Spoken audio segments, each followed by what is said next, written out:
கிறிஸ்துவுக்குள் அன்பான கர்த்தருடைய பிள்ளைகளே, இன்றைய வேத வசனமும் ஜெபமும் சங்கீதங்களின் புஸ்தகம் 27ஆம் சங்கீதம் 12ஆம் வசனம். என் சத்துருக்களின் இஷ்டத்துக்கு என்னை ஒப்புக்கொடாதேயும், பொய் சாட்சிகளும் ஆக்கிரமித்து சீறுகிறவர்களும் எனக்கு விரோதமாய் எழும்பியிருக்கிறார்கள். என் அன்பு கர்த்தருடைய பிள்ளைகளே, ஒரு அருமையான ஒரு ஜெபம். ஆண்டவரிடத்திலே தாவீது இங்கே ஜெபிக்கிறார்.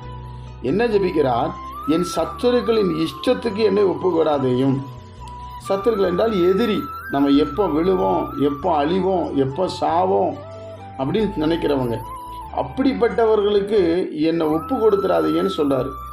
ஏன் அப்படி சொல்கிறார் அப்படி சொன்னால், அவருக்கு தெரியும். ஏன்னா அவன் கையில் நம்ம மாட்டினா நம்மளை அவ்வளவுதான். அப்படிப்பட்ட ஒரு சுச்சுவேஷன்.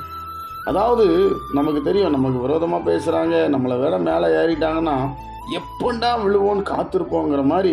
அதனால தான் அவர் சொல்கிறாரு, ஆண்டவரே அப்படி கொடுத்துடாதீங்க, என்னை ஒப்பு கொடுத்துடாதீங்க, நீங்கள் எனக்கு உதவி செய்யுங்க, நான் எது தப்பு பண்ணாலும் நீங்கள் என்னை சரி பண்ணுங்க, அந்த மாதிரி ஆட்கள்கிட்ட கொடுத்து என்னை கஷ்டப்படுத்திடாதீங்கன்னு ஒரு ஜெபம் பண்ணுறாரு.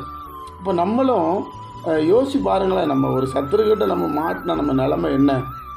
சில நேரத்தில் நம்ம அவங்கள கனப்படுத்தாமல் இருந்திருப்போம், அவங்கள 4 இடத்துல சொல்லாமல் இருந்திருப்போம். இப்படிப்பட்ட பலவிதமான காரியங்கள் இருந்திருக்கலாம். அதனால தான் தாவீது எழுதுறார், ஆண்டவரே என் சத்துருக்களை ஒப்பு கொடுத்துடாதீங்க, இல்லை ஒன்றும் இல்லாமல் பண்ணிடுவான், என்னை அவமானப்படுத்திடுவான், ரோடாக போய் என்னை தூட்டுவான் அப்படின்னு சொல்லி அவர் வேதனைப்படுறதை பார்க்குறோம். இப்போ நம்மளும் கர்த்தருடைய பிள்ளைகளாகிய நாமளும் ஏசப்பாட்ட அப்படி ஜெபிக்கணும். ஆண்டவரே, இன்னைக்கு எந்த சத்துரும் எனக்கு விரோதமாக எழும்பக்கூடாது, ஆண்டவரே அவங்கக்கிட்ட என்னை ஒப்பு கொடுத்துடாதீங்க, நீங்கள் எனக்கு உதவி பண்ணுங்கள், ஃபேவர் பண்ணுங்கள்.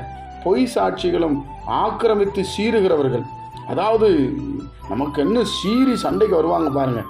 எப்பண்டா இவன் மாட்டுவான், எப்போ இவனை கேள்வி கேட்கலாம், எப்போ நடந்த விஷயத்தை பேசி நம்ம மனசை கஷ்டப்படுத்துவாங்க. தேவ பிள்ளையே, நீங்கள் ஆண்டவர்கிட்ட சொல்லிடுங்க, சத்துருக்களின் இஷ்டத்துக்கு ஒப்பு கொடுக்காதீங்கன்னு. ஜெபிப்போமா?